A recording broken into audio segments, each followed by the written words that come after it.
ವೆನೆಜುವೆಲಾದಲ್ಲಿ ನಡೆದ ಆಪರೇಷನ್ ಮಡುರು ಕಾರ್ಯಾಚರಣೆಯ big breaking ಇದು.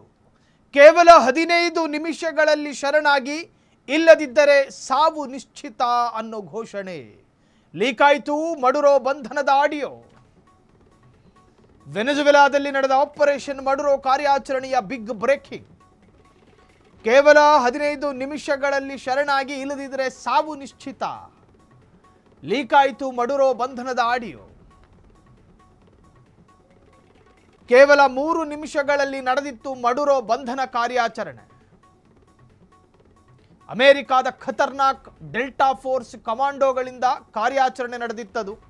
ಶಬ್ದವೇ ಇಲ್ಲದೆ ಸೈನಿಕರನ್ನ ಮೂರ್ಛೆ ಹೋಗುವಂತೆ ಮಾಡುವ ಅಸ್ತ್ರ ಪ್ರಯೋಗ ಮಾಡಲಾಯಿತಂತೆ. ಸೋನಿಕ್ ಅಸ್ತ್ರ ಬಳಸಿ ಅಮೆರಿಕ ಒಬ್ಬರ ಮಲಗಿದ್ದವನ ಮೇಲೆ ಕಲ್ಲೆತ್ತಾಕ್ದಂಗಲ್ವಾ ಇದು.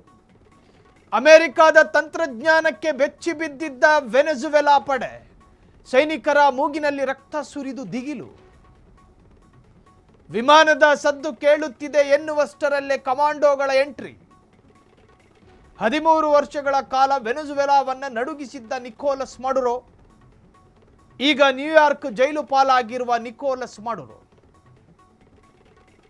ಗಡತ್ತಾಗಿ ತಿಂದು ತೇಗಿ ಕೊಬ್ಬು ಬೆಳೆಸಿದ್ದ ಅಮೆರಿಕಾದ ಸೇನಾಪಡೆ.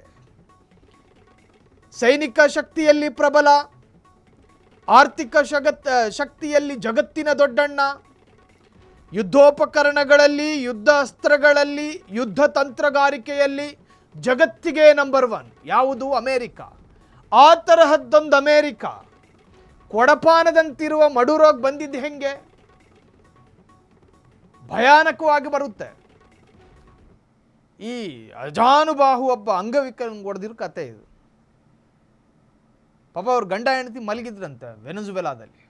ಅಲ್ಲಿನ ಅಧ್ಯಕ್ಷ ಮಡುರೋ ಮತ್ತು ಅವ್ರ ಹೆಂಡರು. ನಿಶ್ಶಬ್ದವಾಗಿ ಬಂತು. ಕಾರಣ ಅತ್ಯಾಧುನಿಕವಾದಂತಹ ಶಸ್ತ್ರಾಸ್ತ್ರ ಪಡೆ ಇರುವಂತಹ ಒಂದು ದೇಶ ಅಮೆರಿಕ. ಅಲ್ಲಿನ ವಿಮಾನಗಳ ರೆಕ್ಕೆಗಳಿಗೂ ಕೂಡ ಹಾರಾಡಬೇಕಾದ್ರೆ ಶಬ್ದ ಬಾರದೇ ಇರುವ ಸೈಲೆನ್ಸರನ್ನು ಬಳಸ್ತಾರಂತೆ. ಮಡುರೋಗ ಬಂದು ಲ್ಯಾಂಡ್ ಆಗುತ್ತೆ. 1 ವಾರದ ಹಿಂದೆಯೇ ಮಡುರೋದ ಮನೆಯನ್ನು ಪತ್ತೆ ಮಾಡಲಾಗಿರುತ್ತೆ. ಎಲ್ಲವೂ ಕೂಡ ರೇಖಿ ಮಾಡಲಾಗಿರುತ್ತೆ. ಮನೆ ಪ್ರವೇಶ ಮಾಡೋವರೆಗೂ ಕೂಡ ಮಡುರೋಗೆ ಪ್ರಜ್ಞೆ ಇಲ್ಲ. ಪಾಪ ಅವನು ನಿದ್ದೆ ಮಂಪರ್ನಲ್ಲಿ. ಸೊ ಮಡುರೋದ ಮನೆ ಹತ್ರಕ್ಕೆ ಬಂದಂತಹ ಸೈನಿಕರು ಗನ್ನಿಡ್ತಾರಂತೆ ತಲೆಗೆ. 15 ನಿಮಿಷದಲ್ಲಿ ನೀವು ಮತ್ತು ನಿಮ್ಮ ಹೆಂಡತಿ ಶರಣಾಗತಿಯಾಗಬೇಕು, ಇಲ್ದಿದ್ರೆ ನೀವು ಮಲಗಿರ್ತೀರಿ, ಬೆಳಗ್ಗೆ ಎದ್ದೇಳಲ್ಲ. ಒಂದೇ ಒಂದು ಲೈನು. ಆ ಆಪರೇಷನ್ನಲ್ಲಿ ಮಡುರೋ ಶರಣಾಗತಿ ಆಗಬೇಕಾಗಿ ಬಂತು. ಪ್ರತಿರೋಧ ಒಡ್ಡೋದಕ್ಕೆ ಯಾವ ಆಪ್ಷನೂ ಇಲ್ಲ ಮನುಷ್ಯನಲ್ಲಿ. ಮಲಗಿದ್ದವನ ಮೇಲೆ ನೀವು ಸಿಂಪಲ್ ಆಗಿ ಕಲ್ಲೆತ್ತಾಕಿದ್ರೆ ಖಲಾಸ್. ಪಾಯಿಂಟ್ ಬ್ಲಾಂಕಲ್ಲಿ ಬಂದೂಕು ಇಟ್ಟು ಶರಣಾಗ್ತೀಯಾ ಇಲ್ಲ ಸಾಹಿತ್ಯ ಅಂತ ಕೇಳಿದ್ರೆ ಏನು ಮಾಡ್ತೀರಿ? ಮನೆ ಅಡಿಗೆ ರೂಮಲ್ಲಿರೋ ಈರುಳ್ಳಿ ಕುಯ್ಯೋ ಚಾಕುವನ್ನು ಎತ್ಕೊಳ್ಳೋಕೆ ಟೈಮ್ ಇರೋದಿಲ್ಲ. ಮಡುರೋಗೆ ಶರಣಾಗತಿ ಅಲ್ಲದೆ ಬೇರೆ ಯಾವ ನಿರ್ವಾಹವೂ ಅಲ್ಲಿರಲಿಲ್ಲ. ಒತ್ಕೊಂಡು ಹೋದ. ಇನ್ನು ಒತ್ಕೊಂಡು ಹೋದ ನಂತರ ವೆನೆಜುವೆಲಾದ ನಾಗರಿಕರಿಗೆ ಗೊತ್ತಾಯ್ತಾ ಅಥವಾ ಅಲ್ಲಿನ ರಾಷ್ಟ್ರೀಯ ಇಂಟೆಲಿಜೆನ್ಸಿಗೂ ಕೂಡ ಮಾಹಿತಿ ಇಲ್ಲ. ಆಕಾಶದಿಂದ ಯುದ್ಧ ವಿಮಾನಗಳು ಕೆಳಗೆ ಬರ್ತಾ ಇರಬೇಕಾದ್ರೇ ವೆನೆಜುವೆಲಾದ ಅನೇಕ ಯೋಧರನ್ನು ಒಡ್ಕೊಂಡೇ ಬಂದಿರೋದವರು, ದೀಪಾವಳಿಗೆ ಪಟಾಕಿ ಸಿಡಿಸ್ದಂಗೆ.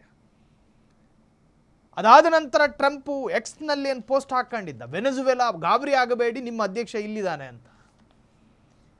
17 ವರ್ಷಗಳ ಕಾಲ ಮಡುರೋವನ್ನ ಬೆಚ್ಚಿ ಬೀಳಿಸಿದ್ದ, ವೆನೆಜುವೆಲಾವನ್ನ ಬೆಚ್ಚಿ ಬೀಳಿಸಿದ್ದ ಮಡುರೋ ಈಗ ಜೈಲಲ್ಲಿ. ಈ ಬಂಧನ ಕೂಡ ಅಸಂವಿಧಾನಿಕ, ಸಾರ್ವಭೌಮತ್ವದ ವಿರುದ್ಧದ ದಂಗೆ ಅಂತ ವ್ಯಾಖ್ಯಾನಿಸಲಾಯಿತು. ಒಂದು ದೇಶಕ್ಕೆ ನೀವು ಏಕಾಏಕಿ ಹೋಗಿ ನುಗ್ಗಿ ಅಲ್ಲಿನ ಅಧ್ಯಕ್ಷನ ಹೊತ್ಕೊಂಡು ಬರೋದಕ್ಕೆ ಕಾನೂನಲ್ಲಿ ಅವಕಾಶ ಇಲ್ಲ. ಸರಿ, ಆತನ ಮೇಲೆ drug case, international drug dealer ಆಗಿದ್ದ ಮಡುರೋ. ಸರಿ, ನೀನು ಎಲ್ಲಿ ಕೇಸ್ ಹಾಕಿದ್ದ? ಇಂಟರ್ನ್ಯಾಷನಲ್ ಕೋರ್ಟಲ್ಲಿ ಕೇಸ್ ಹಾಕಿರಲಿಲ್ಲ ಟ್ರಂಪು. ನಿಮ್ಮ ಕಲ್ಪನೆಯಲ್ಲಿ ಆತ ಒಬ್ಬ ಡ್ರಗ್ ಡೀಲರ್. ನೀವು ಅದನ್ನು ವಿಶ್ವಸಂಸ್ಥೆಗಾಗಿರಲಿ, ಇಂಟರ್ನ್ಯಾಷನಲ್ ನ್ಯಾಯಾಲಯಕ್ಕಾಗಲಿ ಯಾವ ಮಾಹಿತಿಯೂ ಕೊಡದೆ ರಾತ್ರೋರಾತ್ರಿ ಹೋಗಿ ಪೀಣ್ಯಕ್ಕೆ ಹೋಗಿ ನಾವು ಫ್ಯಾಕ್ಟ್ರಿ ಓನರ್ನ ಎತ್ಕೊಂಡು ಬಂದಂಗೆ ವೆನೆಜುವೆಲಾಗೆ ಹೋಗಿ ಮಡುರೋನ ಹೊತ್ಕೊಂಡು ಬಂದರು. ಈಗಲೂ ಕೂಡ ಕಾನೂನು ಹೋರಾಟಗಳು ನಡೀತಾ ಇದ್ದಾವೆ. ಮಡುರೋ ಬಂಧನವೇ ಇಲ್ಲೀಗಲ್ ಅನ್ನುವಂತಹ ವ್ಯಾಖ್ಯಾನಗಳು ವ್ಯಕ್ತವಾಗ್ತಾ ಇದೆ. ಒಟ್ಟಾರೆ ಲೀಕ್ ಆಯಿತು ಆಪರೇಷನ್ ಮಡುರೋ. ಅಮೆರಿಕಾದ ಅತ್ಯಂತ ಚಾಣಾಕ್ಷತನದ ಆ ಒಂದು ತಂತ್ರಗಾರಿಕೆ ಜಗತ್ತಿನಾದ್ಯಂತ ಚರ್ಚೆಯಾಗ್ತಾ ಇದೆ. ವೆನೆಜುವೆಲಾದಲ್ಲಿ ನಡೆದ ಆಪರೇಷನ್ ಮಡುರೋ ಕಾರ್ಯಾಚರಣೆಯ ಬಿಗ್ ಬ್ರೇಕಿಂಗ್ ಇದು. ಕೇವಲ 15 ನಿಮಿಷಗಳಲ್ಲಿ ಶರಣಾಗಿ, ಇಲ್ಲದಿದ್ದರೆ ಸಾವು ನಿಶ್ಚಿತ. ಲೀಕ್ ಆಯಿತು ಮಡುರೋ ಬಂಧನದ ಆಡಿಯೋ. ಕೇವಲ 3 ನಿಮಿಷಗಳಲ್ಲಿ ನಡೆದಿತ್ತು ಮಡುರೋ ಬಂಧನ ಕಾರ್ಯಾಚರಣೆ. ಅಮೆರಿಕಾದ ಖತರ್ನಾಕ್ ಡೆಲ್ಲಾ ಫೋರ್ಸ್ ಕಮಾಂಡೋರ್ಗಳಿಂದ ಕಾರ್ಯಾಚರಣೆ ನಡೆದಿತ್ತು. ಇನ್ನು ಶಬ್ದವೇ ಇಲ್ಲದೆ ಸೈನಿಕರನ್ನು ಮೂರ್ಛೆ ಹೋಗುವಂತೆ ಮಾಡುವ ಅಸ್ತ್ರವೂ ಕೂಡ ಪ್ರಯೋಗ ಆಗಿತ್ತಂತೆ. ಆ ಒಂದು ಆಡಿಯೋ ಈಗ ಇಡೀ ದೇಶದಾದ್ಯಂತ ಸಂಚಲನವನ್ನು ಮೂಡಿಸ್ತಾ ಇದೆ. ಕ್ಷಣ ಕ್ಷಣದ ಸುದ್ದಿಗಳಿಗಾಗಿ ಫ್ರೀಡಂ ಟಿವಿ ಸಬ್ಸ್ಕ್ರೈಬ್ ಮಾಡಿ, ಲೈಕ್ ಮಾಡಿ ಹಾಗೂ ಫಾಲೋ ಮಾಡಿ. ಹೊಸ ಸುದ್ದಿಗಳ ನೋಟಿಫಿಕೇಶನ್ಗಾಗಿ ಬೆಲ್ ಐಕಾನ್ ಮೇಲೆ ಕ್ಲಿಕ್ ಮಾಡಿ.